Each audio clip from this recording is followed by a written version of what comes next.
Can you guys hear me now? Want to before I get started?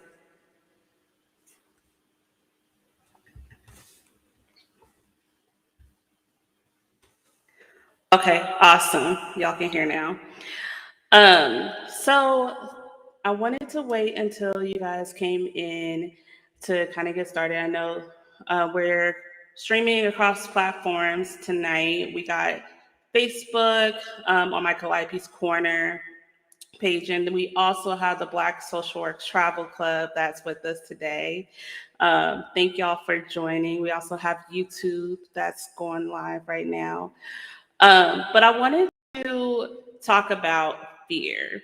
Um, what made me choose that topic today was, I had a lot of fear about going live today because, people have stage fright, and that's the closest that I can compare it to is having stage fright.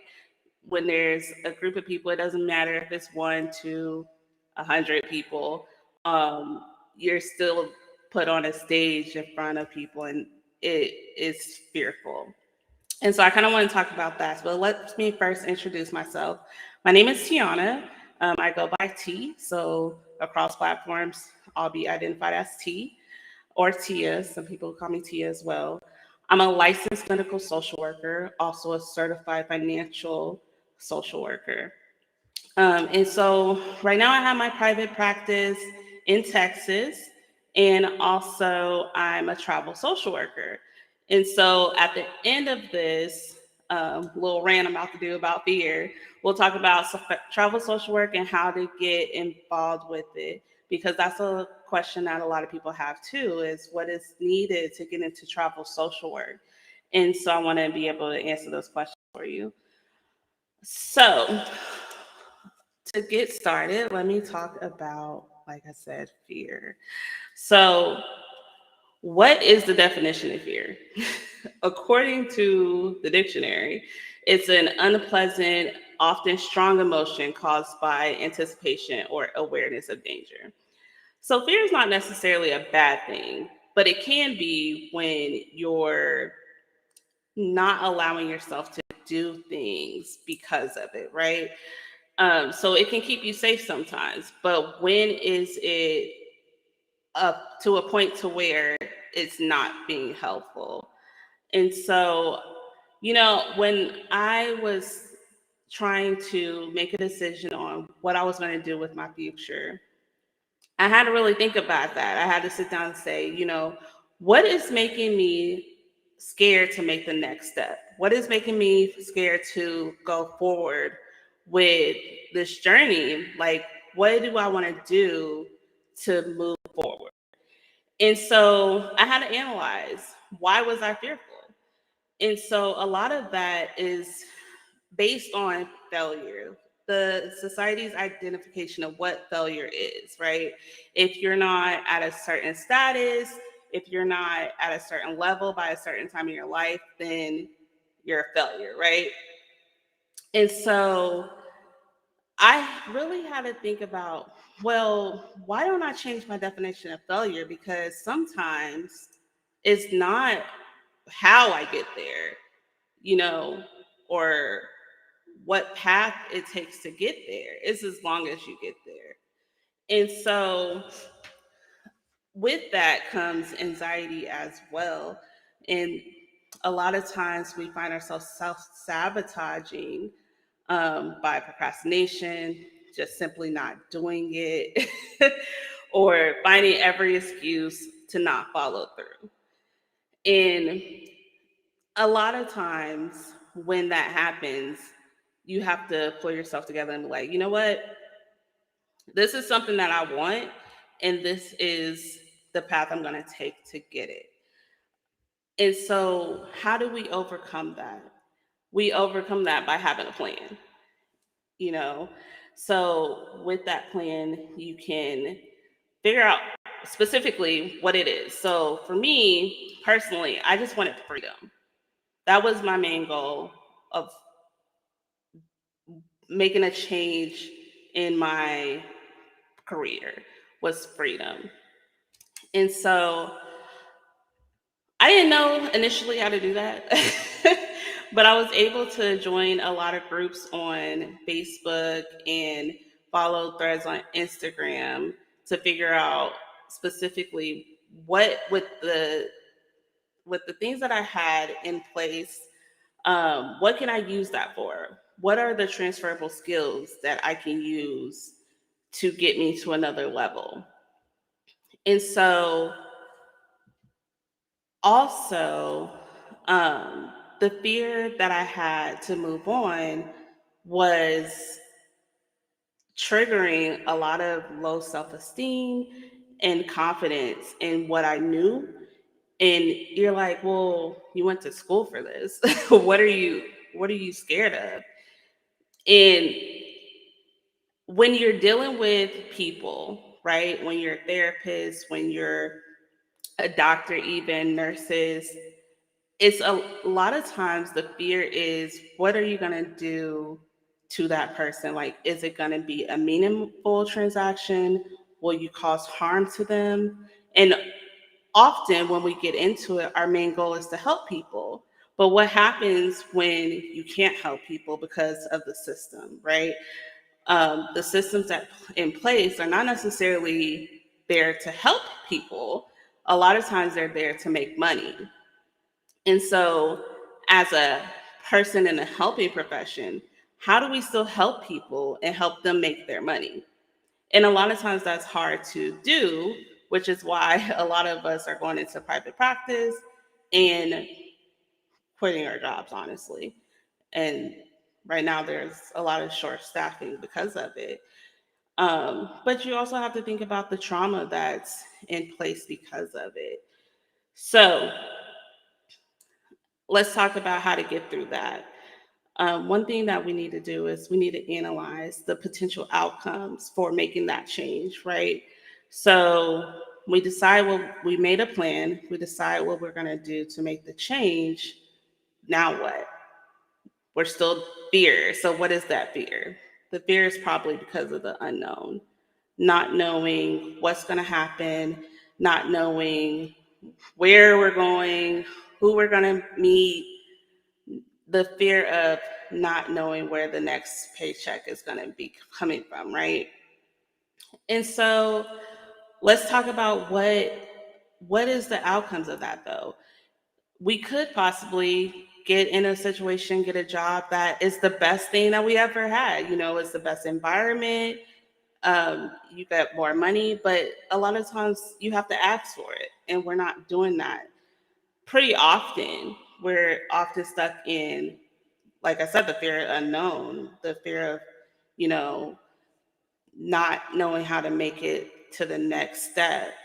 And so you have to think, yeah, thinking about the worst case scenario is another thing. But, also that helps you plan though. If you think about the worst case scenario, what's the worst thing that can happen to me if I decide to up and move to a whole different state and a whole different, job? you know but that can help you plan for the next step, because that will give you a chance to um, do your research on different things. What are some other things that y'all are fearful of? Let me know in the comments. What's holding y'all back? And also, let's talk about relationships. That's a huge fear too, because you're giving yourself to other people. You're being vulnerable.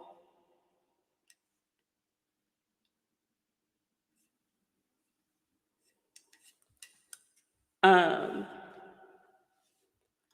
but just think about when you are having these fears of what's your plan B. Think about what's next, because it's you know and a lot of times I would say that that's a hard thing to do too, is not knowing where you're going and finding what your plan B is. But it doesn't have to be the same thing that you've been doing. Also, What helped me through fear of the unknown specifically is the crew that I keep around me. That's very important. If you have negative people around you all the time telling you what you can't do or telling you procrastination, yeah, that's a huge one. Um, Waiting to the last minute to doing something or even missing a opportunity because you waited to the last minute. That's a lot of people's issue. And I'm guilty myself. um, but yeah, like think about people who are around you. Are they people who are motivating you to be better? Are they people who are, you know, speaking life into you? If you tell your best friend what you want to do in life, are they helping you get through that? Are they helping you create a plan to get to your goal? And if they're not, maybe they're just associates. I'm not saying get rid of anybody. Because it's always important to have some of these people in your life. Um, but it also has to have, they have to be healthy. Make sure that they have your best interest in heart or at heart. So, self doubt. That's a good one because I think a lot of people have self doubt when going to the next phase in life. Um, and I think that's where having good people around you will help you remember that you were trained for whatever it is that you want to do, or you can be trained for it if you're dedicated enough to learn the skill. That's a good one. What are some other ways that you are allowing fear to hold you back from moving on? I know for me, sometimes it's seeing other people do well and not believing that I can do well too or be at the same level. So the comparison of other people. And you never know how hard someone's path was to get to where they are now. And what looks like luxury on the outside may not just be as luxurious on the inside. It may be very toxic. And so that's hard to see though, because when you get on social media, all you see is people flying and, they're not always showing what's in the background. And sometimes that's not what it portrays to be. So that's a huge thing too that causes fear and moving forward in your career.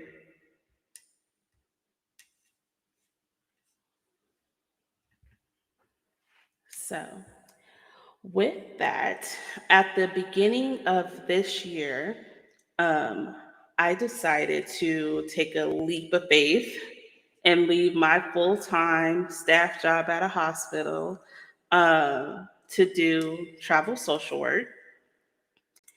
And it was very hard to decide to do that because with travel social work, a lot of times you're away from home. Um, and I know Instagram, you can't see this very well, but just ask your questions when you have it.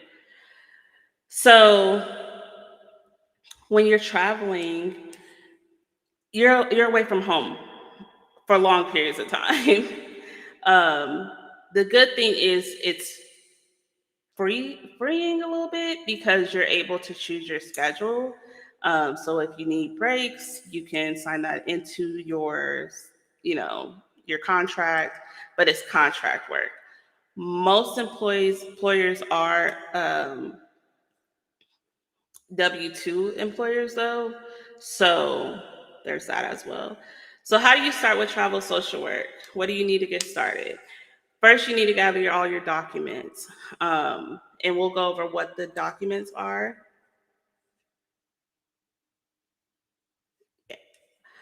And we'll go over what the documents are. Be prepared to do your and complete onboarding. So that's usually a personality test of some sort or an informational test of some sort, that will ask you things about HIPAA and stuff like that. Um, it's going to vary from agency to agency exactly what they're going to do and how they're going to do it. Um, for most people who work regular jobs in their state, the initial contact is going to be a little awkward and different than what you're used to. A lot of the information is going to go through email, and that's very different, because, while on regular jobs, you'll get an email telling you that you're either accepted for an interview or something like that, but a lot of the information that they're going to ask you for is being sent through email. Um, Another thing is make sure you have acute care experience. So, yeah, I can't see your name on Facebook, but yes, you do have to have experience in hospitals and discharge planning. Most agencies is asking for 1 to 3 years. I put 1 to 2 because that's typical, but depending on the agency, they may want 3. How can you gather this though? You can work PRN at a hospital. You can work in different parts of the hospital, but just make sure your resume highlights your transferable skills, which means that it says something along the lines of, um, you helped with resources, if you helped place people, that you placed people and stuff like that. Make sure that you document and highlight those transferable skills. Look at resume or the job listings for hospital social workers, if that's a position that you're applying for, and see if you can use some of those skills. Network with the recruiters. So there's tons of recruiters, there's tons of HCs. We'll go over that in a minute. But make sure you reach out to some of them. If you get one to respond, keep up with them. It is very hard to get them to respond. So don't give up if they don't respond the first time, because they will. Just keep messaging them. Um, the next thing, how to start. So this is something that nobody tells you, and I'm going to tell you. Save money. Save money before you decide to start traveling, because the uh, the upfront cost, while you'll get it back, it can be a little. It can be a lot. It can be a lot because your housing you're going to have to pay up front. Your meals for the first week you'll have to pay up front. But then you also have to remember that you have bills at home. So most of the time you're duplicating bills. So make sure you have money saved to start traveling. I would say maybe, if I had to guess, like I would say maybe a couple of thousand would be safe. And that probably sounds a lot for some, but like I said, you'll get it back more than likely.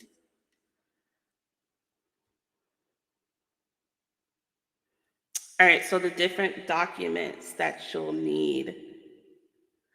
So keep on hand your transcripts and your diplomas.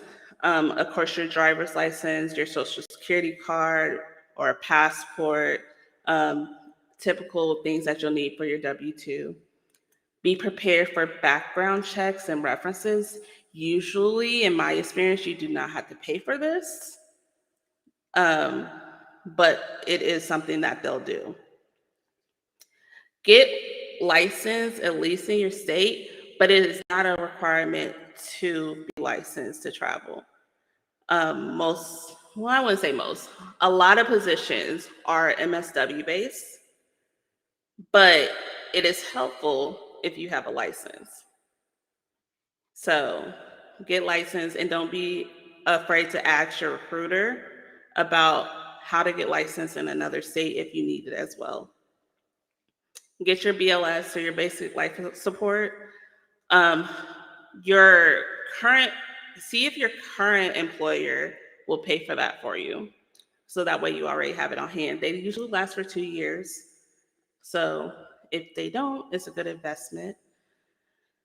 And then gather as many medical records as you can. If you already work in a hospital, your health department in your hospital should have this information. So you can go get it from them. You'll need immunizations, childhood vaccines, flu, COVID, TB.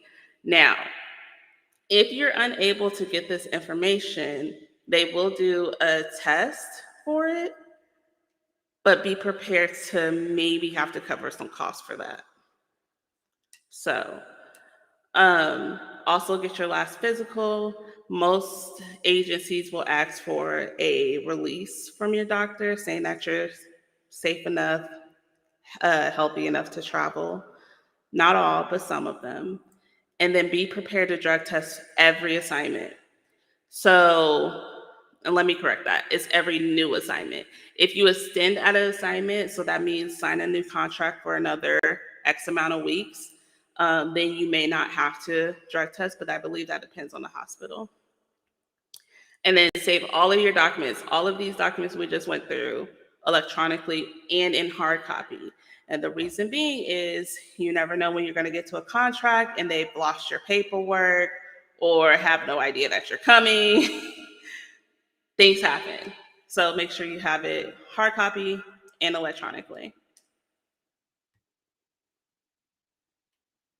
All right, so some of the different agencies that you can possibly get a contract through is Club Staffing, Maxim, AMN, Med Partners, Aya, Melio, Total Med, TLC, New West, Nomad, Brothers Group, Next Gen. So as you can see, there's tons of different agencies that you can go through.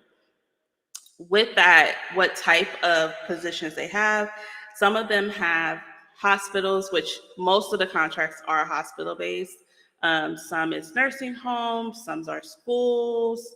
Um, there's a lot of different types of contracts. You just have to talk to your recruiter to see what's available. All right, so money. Every contract comes with a different price. You just have to evaluate what makes sense for you. And remember that you'll have to probably duplicate your expenses. It's going to be important to, at some point during your journey, get with a tax professional to discuss what that looks like. So, for example, I'll be transparent here. I have a home in Texas, and then I have to pay for my expenses wherever my contract is. So that's duplicating expenses. If if you get a contract in your same state, typically it has to be 50 miles from your home. Most agencies pay weekly.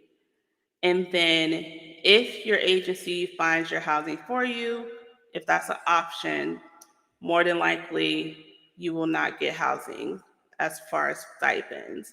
You'll only get meals. Therefore, your pay is going to be less. Most of these assignments also, let me just be transparent here, the hourly, which is taxed, is going to be cheaper than what you've seen before. But what you're coming home with is probably going to be more than what you're used to. This little website down here, which I don't think I can click on right now, it will show you what the average is for the area of the contract.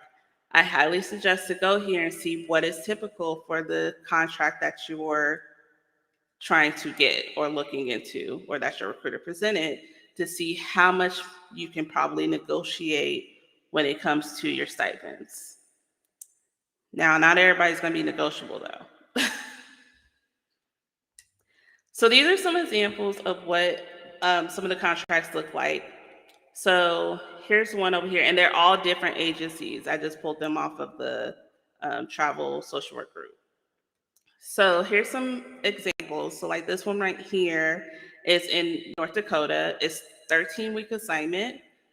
And so this particular one, the shift wasn't identified. So if you do an interview, you need to ask what your shifts are going to be. What does that look like? What does a typical day look like? That's a good idea to ask when you do your interview so you're not going in blind. Um, and you see with this one, and I think this is important, the start date is within a couple weeks. That is typical. So if you're not ready to travel, you don't even want to reach out unless you're within a couple of weeks or you're ready to go within a couple of weeks. The gross pay, and that is without taxes, or with taxes, sorry, $2,845 per week on this one. Taxable is $1,760 per week, so that's $44 an hour for a 40-hour week. And then non-taxable, so this is your stipends, was $1,085 per week. And so then overtime on this particular contract was 66 hours. So that's kind of how it's broken down. And you'll see it's a little different over here. They actually show you, over here it's a little different. They actually show you what's lodging, what's meals, and broke it down that way. But this one, they want you have a MSW, but they prefer the LCSW. So depending on the agency, they may be able to cover your LCSW or whatever you need to get that if you're already licensed in another state as an LCSW. And then see, this middle one actually does have a shift. It was in Wisconsin. It was 5/8, so 5 days a week, 8 hours a day, 40 hours a week. The contract was 13 weeks, which is typical. Most of the contracts for social worker are 13 weeks, unless they're in a school. That's kind of what I've been seeing. So this one is 1 to 2 years experience. This particular contract would like you to have experience as a traveler, not just as a acute care employee. And then they wanted you to have a license. Again, if your contract wants you to have a license, ask your recruiter if they're willing to reimburse you, because it can get expensive being licensed in different states. And then same with this one over here. So that are some examples of what the contracts will look like.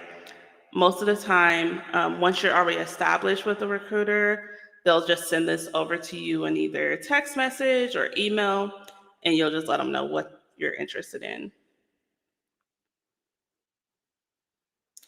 So housing. There's a lot of different ways you can figure out housing. If you end up going somewhere where you know someone, then great, you can stay there for free or cheap. Or you can stay in hotels. With the hotels, a lot of the managers, depending on what hotel you get, will give a discount for travelers. So just tell them that you're a travel professional. Let me stop real quick and answer a question. Do you have to be licensed? You do not have to be licensed, but it will help you to be licensed. All right. Um, oops. So hotels. If you decide to stay in a hotel, just reach out to that hotel and ask for the manager or the marketing specialist and let them know that you're a travel professional. A lot of the times they will give you a discount if you do. There's also obviously a Airbnb in Verbo. Now I will say sometimes it gets a little pricey because they have fees involved with Verbo and Airbnb, but sometimes it's cheaper. You just have to evaluate which ones you want. And then the most popular is Furnish Finders. Now, I didn't know this, so I'm going to tell you this. Some of the landlords on Furnish Finders will make you pay $45 for a background check.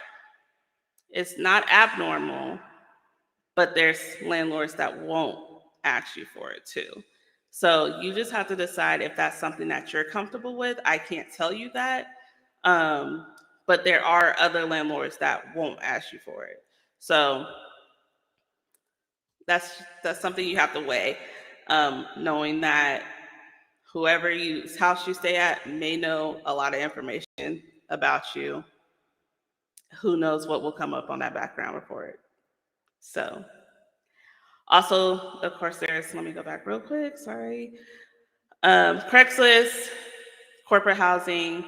Now, I will say the corporate housing ones are expensive as well. So these are for your higher paying contracts. Some of them are just New York, but be prepared to pay a little money with some of those other ones that I listed without pictures. And then, so social media resources, Facebook, you have the traveling case manager and traveling social workers group, the travel social worker group, and travel social work facts group. Those are some very helpful groups. There's tons more. If you just search travel social work, you can find them.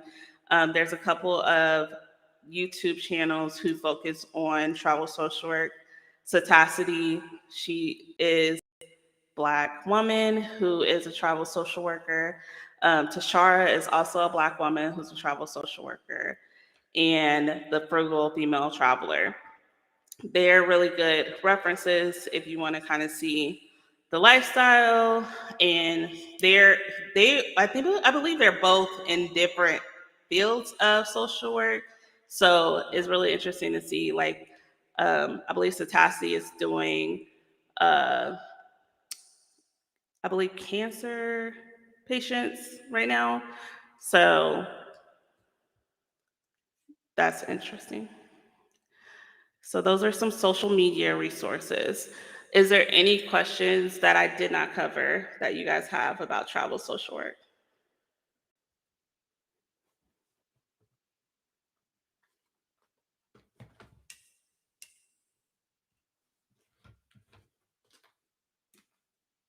I'll wait a little bit.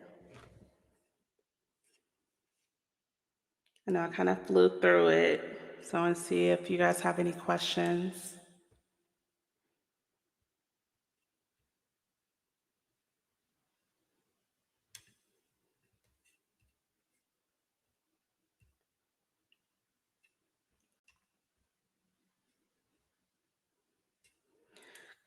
What a day-to-day looks like for me on an assignment.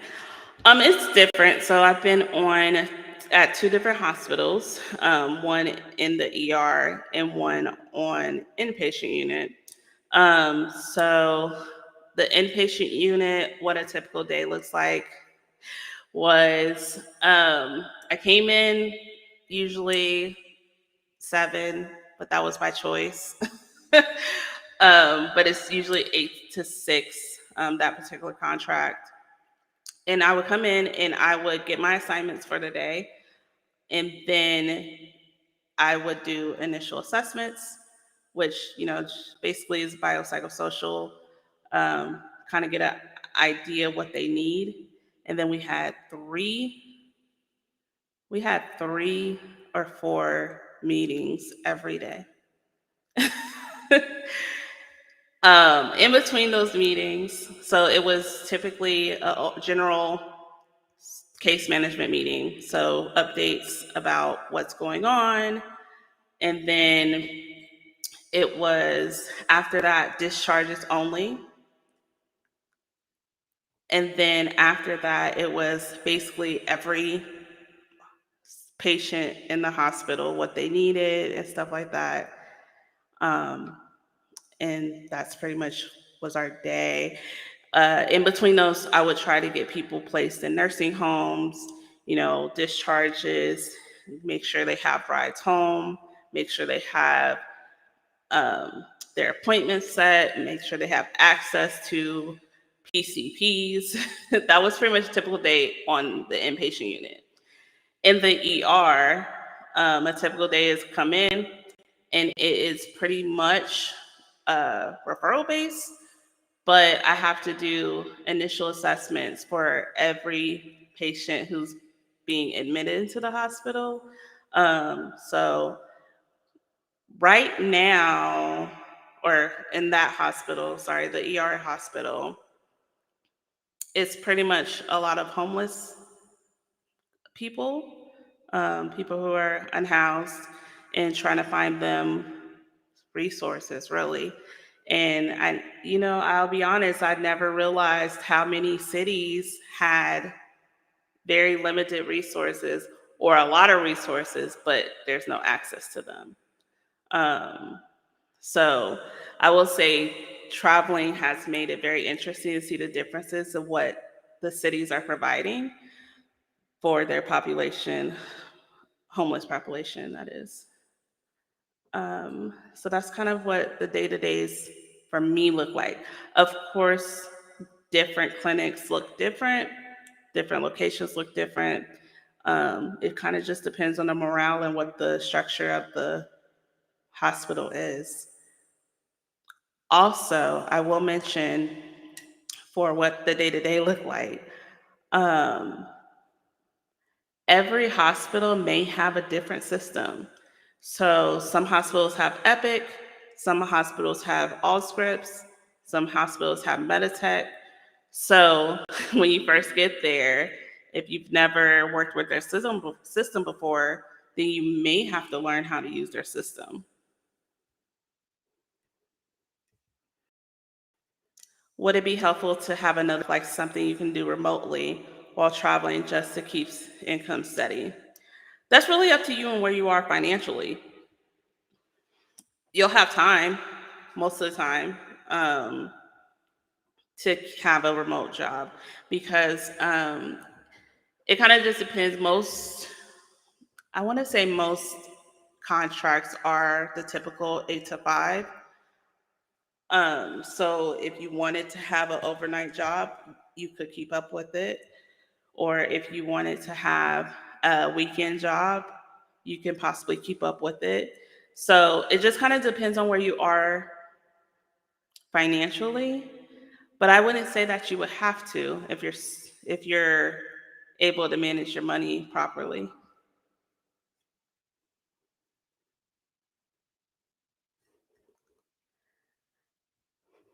Yes, this will be recorded.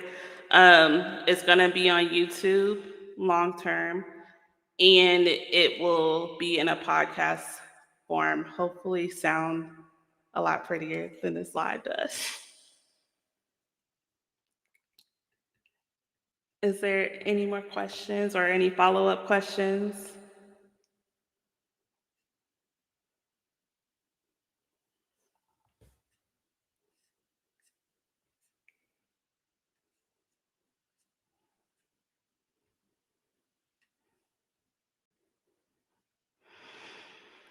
Hmm.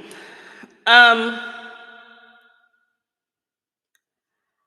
So my recruiter with Melio, her name is Jenny, and if you message me, I'll give you information.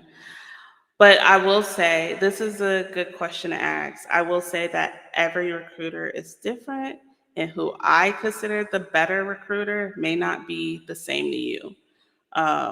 Because we have to realize that these recruiters are people too, and we are people as well. So our personalities may not mesh with their personalities. So I think that's important to mention because I can recommend a recruiter, but then you get with that recruiter and they may not live up to the standards that you would say they are. Do you know it? Hold on. Do you know any agency that you do not have to be licensed just out of school? I would say almost all of the agencies you can do without a license, but you may not be able to do it just out of school unless you have the 1 to 2 years of hospital experience. And remember, this is important because I was saying earlier that even though you maybe didn't have the title of case manager, of discharge planner, if you worked in a hospital setting and you did some of these things, use the transferable skills that you have. So I think that's important. Um, but if you're just out of school and you've never worked in a hospital setting before, you probably won't be able to get a contract.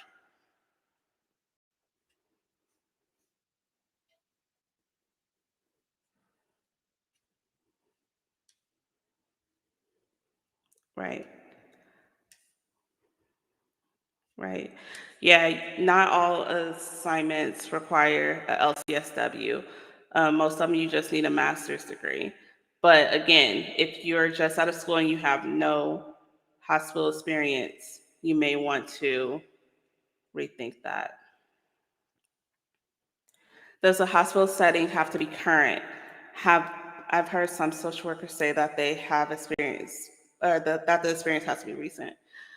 It depends on the recruiter. Um, I think that's the honest way to answer that question. It depends on the recruiter. Some of them will fight for you if it's within the last 5 years.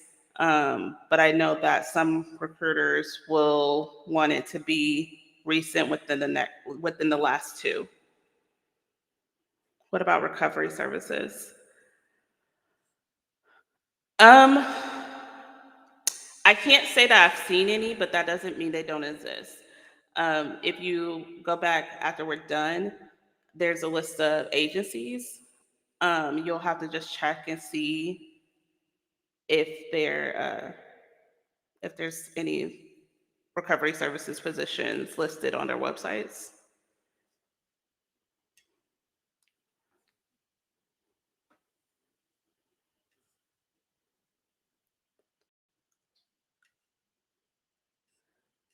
Will I do a PDF or posting for individuals wanting these answers? The live will be saved to YouTube. I can post that.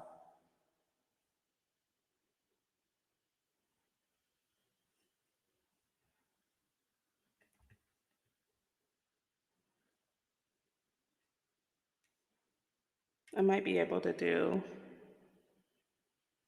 a PDF later in the later, but it will be live on YouTube after we end this. It'll save. But that's a great question. I can't see y'all's names, so I can't call y'all out by name. I can just see your comments. Is there any other questions?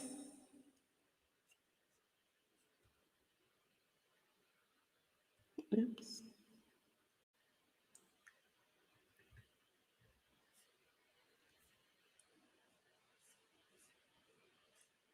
No, I would love all the questions. I love when y'all are interactive.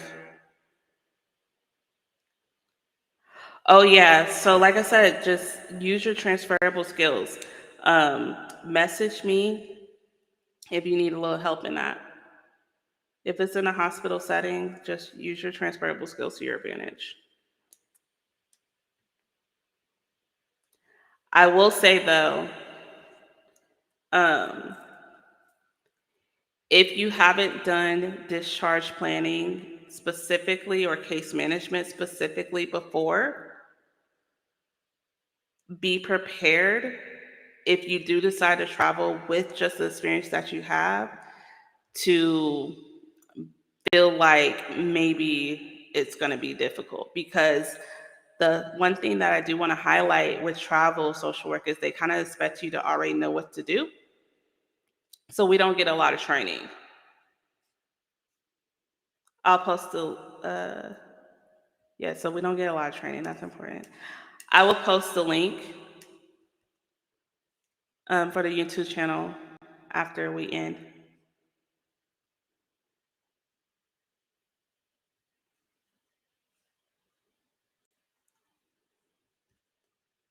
Okay, cool. Somebody said that they've seen some recovery travel social work positions. Like I said, I can't say that there isn't. I just haven't seen any yet. Okay, awesome. Good, good, good. So, yeah, just expect with anybody, not just the lady in recovery. Like I said, I can't see your names to call you by name, but just be prepared that they're not going to give us a lot of training. We might get, a couple of days on a new system. That's about it. So, pretty much every assignment you're probably going to get thrown in because they kind of expect you to know at least the general things about discharge planning. Now, I will say that resource wise, most of the time, the hospitals that I've been at anyway are very helpful with that because obviously, as a traveler, you're not going to know every resource in a new city.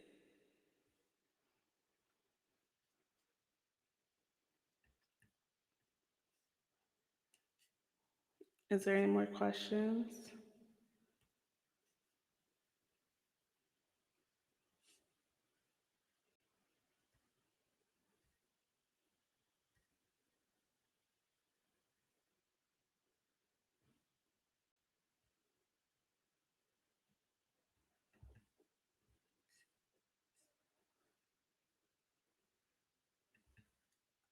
All right.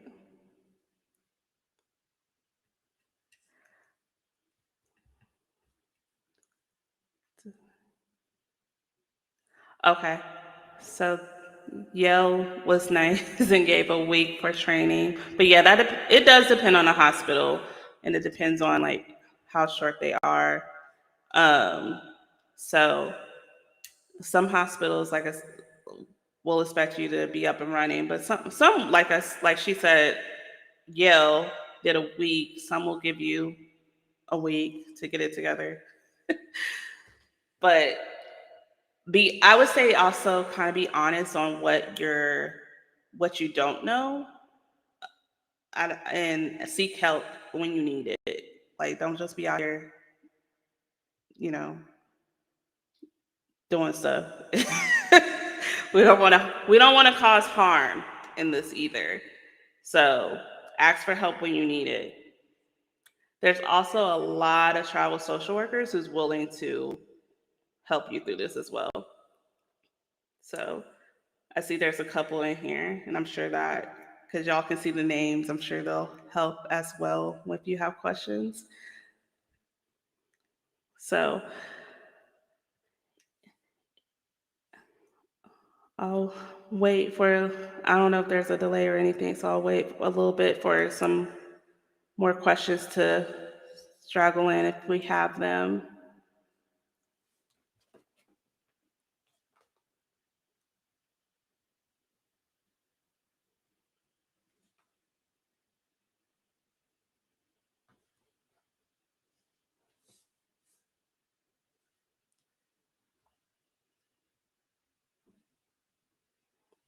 Okay.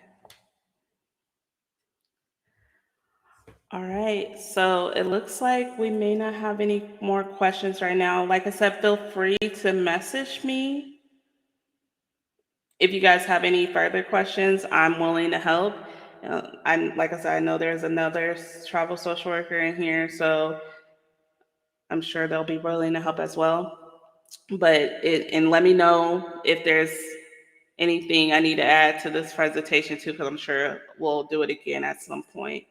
So thank y'all for joining. The YouTube channel is Calliope's Corner, and I'll add the link after we end this live, so that way you guys can go back and rewatch and get the information from the slides.